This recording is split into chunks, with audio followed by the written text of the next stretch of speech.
we're really running long, and I did want to talk real quick. I want to get to your upcoming book because that's why you're here. Well, you're here because I want to make a quick shout out to David Fairhead, who introduced me to you. We have a graphic first podcast. I watched his interview before coming into this. The dude's amazing. Go to listen to Kettle Whistle Radio, and he has a bunch of things going out there. He's a great guy. I love his interview style, and he has great guests. If you love this interview, you'll love David. He's a really good guy. I met him at a Christmas party, and we just talked nonstop. Like, we just clicked. And he's like, "Oh, you know who you need to meet? Thomas R. Clarke." I'm like, "Oh yeah, okay." So one thing that we talked about a lot, him and I've read about you, metal and horror fiction, splatterpunk, always seem to go together. Do you have any idea why that is? I mean, they're transgressive people. They're both is it the transgression? Yeah. And so the other question I had to back on that is, why hasn't anybody made a movie of King Diamond's Abigail yet? I don't know. I know that's the perfect confluence for me. That is the perfect horror story and the perfect metal music, especially of the era. Like, he's never done better. I think Them was okay. Actually, it was my favorite album musically and mix-wise. But like, Abigail needs to be a movie. Somebody needs to write it into a real book. Somebody needs to make it more than a couple tracks on an album that very few people know. Well, as long as it's not as horrible as the new Dracula movie. I didn't even see it. Have you seen the new Frankenstein? I loved it. I haven't seen it yet because I want to be in a real good place, like relaxed and awake. And you know how Nosferatu was really pretty to watch? It was a gorgeously made film. The score was brilliant. The acting was beautiful in it. But the movie made Blade Runner look like a fast action movie. Okay. Oh my God. It was my number one movie of the year. It was. I can never watch that movie again without it putting me to sleep. Frankenstein corrects those problems, I think. But that's me. In the new Dracula movie, oh God, it's awful. Okay. There's a perfume subplot in it. Okay, because the first thing you think of when you think of Dracula is perfume, right? Well, yeah, super smell, right? Yeah, okay. Imagine if somebody. No, I'm like, I would not think that. That's what I'm saying. Imagine somebody watched Bram Stoker's Dracula from Francis Ford Coppola while they were doing housework, and then decided they were going to remake it. Yeah. And put it in France. Oh. With perfume. That's where it needs to be. My wife didn't fall asleep during it. She liked it. I'm not going to say anymore, okay? But it's Luc Besson, and again, it's as problematic as that other thing we were talking about earlier with Piers Anthony. Yeah. Honestly, it wasn't on my radar to watch. If it's free on streaming, go play putt-putt golf instead. I love putt-putt golf, so that's a great recommendation. There you go. Go to the dog park. I want to get to your new book. By the way, you also have 4 other stories that you mentioned at the beginning of the story that are coming out as well. We could touch on the Curse of Katie Elder, Whirlwind, The Witch in November, and The Telling of Bees if you like. Okay, so there's more. Those are coming. Yeah, but right, I want to talk about Curse of Katie Elder's with the publisher. We are in the process of editing it now. We're expecting it to be released sometime around April. The publisher is Carnage House. They have a great website where you can go read short stories for free on it, carnagehouse.com. And one of my stories is up there called The Breeders. They made it to the Best of Carnage House Volume 1 print book as well. And that story's catchphrase is basically, what if John Wick met the Sawyer family? The Sawyer family is the people from the Texas Chainsaw Massacre. I was hoping Tom Sawyer. So the Curse of Katie Elder, that's postulates that Doc Holliday's a vampire in modern day. Oh, it's just basically the Night Stalker with Darren McGavin meets Rounders meets From Dusk Till Dawn. Okay, that's the elevator pitch on it. That's an easy sell. Yeah, I love that. And then after that, Whirlwind's going to be coming out sometime around the fall. I'll have it done. But in August, I've had to do some shifting. I'm putting out another short story collection, and it's called All I Have Left of You Is Your Blood. And that's going to be 12 splatterpunk short stories, and that will round out my trilogy of short story collections. I'm absolutely going to buy them. First off, it's a trilogy, and that's what I remember of Clive Barker's Books of Blood. So any short horror trilogy, I'm in. My trilogy is Immoral Dilemmas, We Are 13, and All I Have Left of You Is Blood.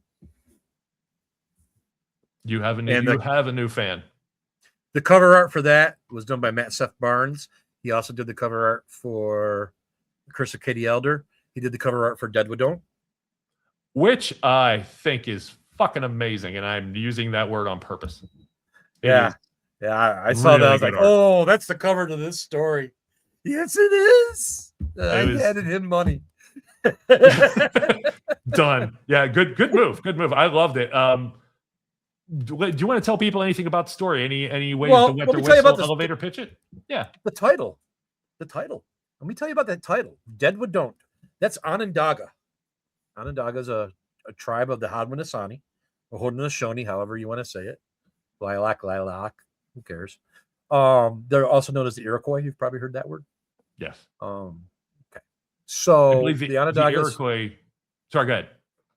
The Onondagas are the head tribe of the Iroquois. And on their reservation on the Onondaga Nation, there's a restaurant called Firekeepers, and my wife and I eat there frequently. And when you walk in, there's a sign up there that says DEDWADON'T, and underneath that in English, eat with us. DEDWADON'T is eat with us in Onondaga. So I'm like, oh, that's a perfect title for a Wendigo story. But the Wendigo trope is racist as hell. I could flip that on its head with a Bella story. And then this was born. So just going to a breakfast one day led to me writing that book. And there is time epics in this story as well. Yep. Last 2024 during Friday the 13th weekend in December, the Tug Hill Plateau, which is about 40 minutes north of me, got 4 feet of snow in one day. And this story takes place during that snowstorm. And it sounded thoroughly unpleasant. You did a good job. They got 6 feet in one day this year. That's all I'm going to tell you. I knew it was bad when you had the lead rope between the cabin and the outhouse. They always do. You have to. I've never been in that situation. I'm like, oh, that's not good snow. They have lead ropes at the dorms at Oswego University, SUNY Oswego. I had no idea. Yeah, because, okay. This is something that a lot of people don't understand or know. You're going to learn a little trivia right now. I've seen your interviews, and I'm here for it. Upstate New York is the home of L. Frank Baum. Do you know who he was? Yes, I do. He wrote The Wizard of Oz. I'm seeing it next week in Vegas. He was born in Chittenango, New York. He went to school where I live in North Syracuse, Mattydale. His family were farmers. They were Irish descent. They grew geraniums. They were flower farmers. One day in the mid 1800s, when Frank was walking to school in the middle of summer, it started snowing on that flower field. You write what you know. You see poppies with the snow falling on it. I had that image in my head. And when he would walk to school, he would go down the toll plank road that was next to the Erie Canal. You could pay a penny to walk down that road so you didn't get muddy. Guess what color that plank road was? Gold. So it wasn't based on the gold. It was yellow. Standard. It was yellow. It was a yellow brick road, yellow plank road. Yep. Okay. I love the it. producer here is from Rochester. So that yellow that's on trooper cars, that's the yellow. All right. So, direction that the wind blows from on our planet. Do you know which direction it generally blows from? My guess is, except for the United States, west to east. It blows from the west. Correct. Now, when wind blows from the west and it goes across the Great Lakes, it picks up moisture. And when it picks up that moisture, it dumps it on the land as soon as it hits it. And during the regular times of the year, it's usually just a nice cold rain that we get. But starting in October, the Witch of November comes out. You see, the Kaliak comes into power. So she's the Irish witch that runs the earth from November 1st until May 1st. She takes over up here, and she lives west of us. So, can I ask you, Nathaniel, what happens when you dump a bucket of water on a pile of snow? It melts. It melts. It liquefies. What happens when you dump a bucket of water on the Wicked Witch of the West? Strip show. She melts. She melts. Yes. The Wicked Witch is lake effect snow.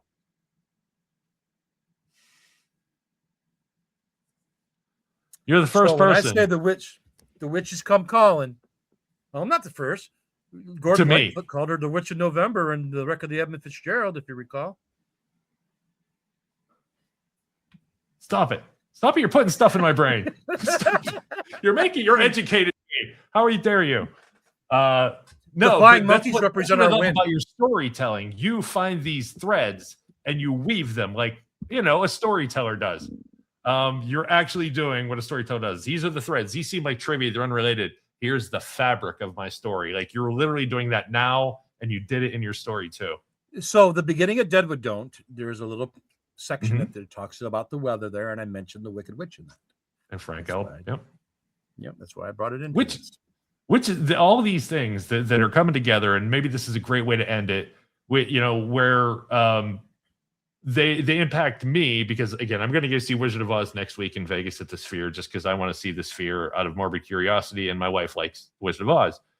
I've just been in Iceland. These things in your story, all these threads, like, they impact me, but you have so many things in there. I'm sure there's so many other people that have these stories in their lives. Like, that resonates with me because you seem to have this ability to find things that not everybody's been to Iceland. Not everybody gives a shit about Wizard of Oz, but there's so much meat in your stew that I think a lot of people can connect with what you're writing. My fiction is very dense. That's what it feels like, even meeting you. Yeah. It's very dense. I put a lot. But it's not overly wordy either. It's not super flowery. One of my problems with Stephen King was the typical. Everybody says he's too wordy. And that's a problem that I have, whereas my favorite stories of him are Four Seasons. Everything in those, like, I don't know what it is. But you're not that either. You have a lot of meat in your stew, but it's not just to be there. It matters. It's because I love Robert E. Howard. I almost mentioned his name earlier. Almost. You know who my first mentor was, right? No. L. Sprague de Camp. When you say mentor, what do you mean? So I went to Who's Who in America at the library, and I got Terry Brooks' address, Stephen King's address, and L. Sprague de Camp's address. And I wrote all three of them. Terry Brooks sent me back a postcard and didn't answer my second letter. Stephen King, I told him that the Dead Zone sucked, and he was gracious enough to send back that troll a nice, hey, have a nice life letter. And I carried on a relationship with L. Sprague de Camp going on and off for 5 years. We were pen pals. And I called him on the phone a couple of times, just like you did to that one writer. And I kept picking his brain, and he kept giving me advice. So by that time, he didn't want nothing to do with Robert E. Howard or Conan. In fact, he wrote the snarkiest biography of anybody ever written called Dark Valley Destiny, which tears Robert E. Howard to shreds, actually. It does. I haven't heard, maybe that's where I got, because I was really into the Conan, Savage Sword of Conan comics. That was my Friday reward for my mother. She would bring them home for me, every new issue. Read them, memorized. Robert E. Howard, suicide note. Yep. But I never heard a lot of great stuff about, even when they talked about him in the letters to the editor and stuff, like, they referred to flaws and things going on with him. And I wondered about that. I never dug into the man very much. Bob was very much like any of us. He was just a normal person. He might have been autistic. He could have been bipolar. I'm sure he was. He killed himself because his mother died of tuberculosis. He was a mama's boy. He wrote all 21 Conan stories and 6 years. Yeah, I know it was quick. He was brilliant, man. My friend Wiley Young reminds me very much of him, especially with his prose and his appearance. He looks like Bob. He really does, and he lives in Oklahoma too. But I hope to go to Robert E. Howard Days next year. I was going to go this year, but I just can't swing it. But next year I want to go and pay my respects. I should check it out. It's like I've always been a fan. The comics got me into the books. I didn't read them all. It was hard to find back in the 80s. Like, even my library didn't have them. Conan the Warrior was the first one. I found it at a garage sale. And that's the first story in that is freaking Red Nails. And boom. And you read Red Nails, you go, oh, this is a fistful of dollars. But this was before Yojimbo. So it's pretty positive. Kurosawa was a fan of Robert E. Howard and liked Red Nails, and that's where Yojimbo came from. I'm pretty sure. Yeah, I mean, because Red Nails is a fistful of dollars. Yojimbo, Last Man Standing, whatever you want, the version you want to call it. It's Conan playing two competing tribes against or colonies of people in this lost city against each other. Now that's huh? And Valeria's with him. The Red Brotherhood. I got to go again. It's one of those things I got to go back and read. It's been a while. I was so into, like, Conan was my guy, and then Schwarzenegger was doing it. It was like my world was perfect. It's like the kids today who grew up with Marvel comics, and all of a sudden they're making them into movies. That was Conan for me in the 80s. That was who Schwarzenegger was to me. He made my comic, my story guy real, and he did it well. Jason Momoa, I didn't dislike it. Jason Momoa's Conan is more like the Conan in the books than but I didn't necessarily like him in the role because I was so brainwashed to be Arnie. It has to, I know. Because the comics even sort of drawn him like that. See, here's the thing that makes the big difference between the two. John Miles's vision of the Hyborian Age is more accurate to what Robert E. Howard wrote than what the modern movie is. But the Jason Momoa is more like Conan. Conan in the books, you can't get him to shut the fuck up. He is talking nonstop. He tells you he's going to kill you, and then he kills you. All right? He is so verbose. He just doesn't shut up. Yeah, I'm thinking about it. Yeah, because it was I didn't realize, and then of course you couldn't do that with Arnold, especially at the time. He had just recently been dubbed in his previous work, so he worked off the guy's strengths, and that movie is brilliant because of it. Conan the Destroyer doesn't exist.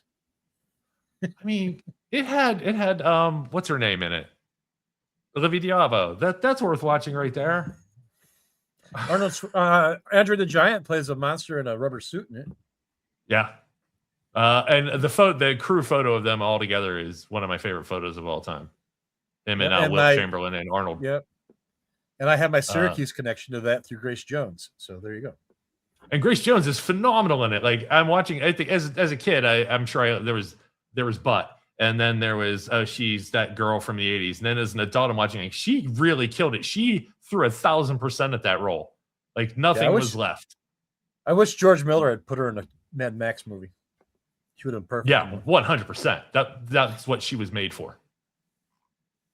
Cool. Hey, we went long, Josh. You should have broken in here and he's just loving the conversation. Yeah, no, it's been a great time.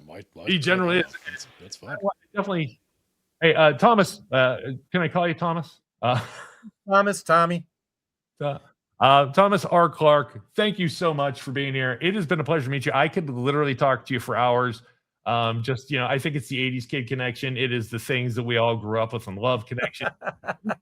Respect for you as an author, being so glad that David introduced us, that I've been exposed to your work, and that I am going back. I'm buying those 3 books.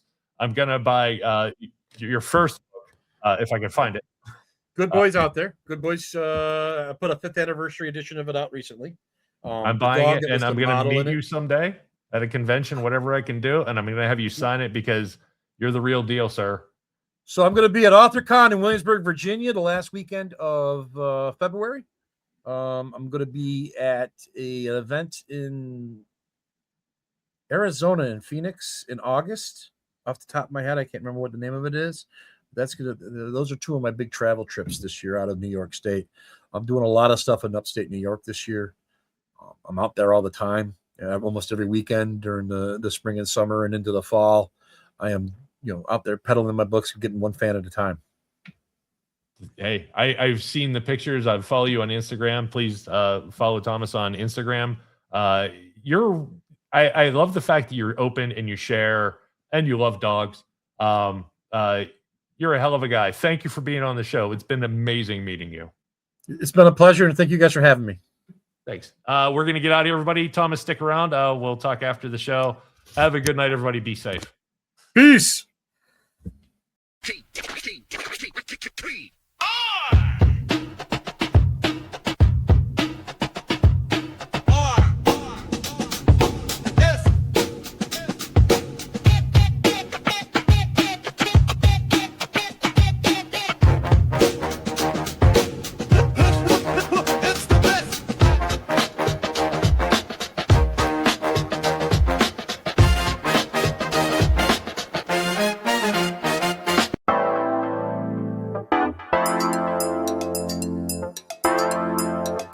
Have a great one. Thank you, everybody. Have a wonderful night. Be safe out there. Treat each other well.